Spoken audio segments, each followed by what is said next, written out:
11 maj do të jetë festë kombëtare, është festë që të çlirohesh nga narkoshteti.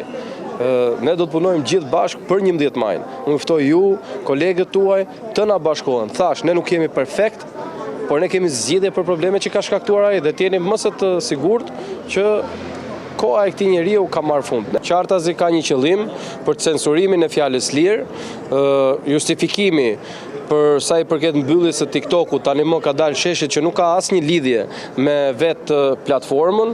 Ju keni në platforma të tjera rasti më i fundit i vajzave të cilat tregonin armën në Instagram dhe nuk shikonin mbylljen e Instagramit apo të një tjetre, po duke qenë që Edi Rama në TikTok dhe Partia Socialiste në TikTok, qartazi janë demaskuar nga trit dhe trejat e vendit ton, kërkojnë mbylljen dhe censurimin. Ka 100.000 vende pune në TikTok, nëse doni ta dini sot në Shqipëri. Ka me mira njerëz të cilët hajnë bukë me TikTokun, ka me mira biznese të cilat reklamohen dhe përfitimet e tyre vinin dhe nga reklamimi në TikTok. Janë me miliona euro kursime që bëheshin për shkak se është më lirë të bësh reklam në TikTok. Është një goditje edhe ndaj ekonomisë, edhe ndaj fjalës lirë dhe ndaj gjithçkaje.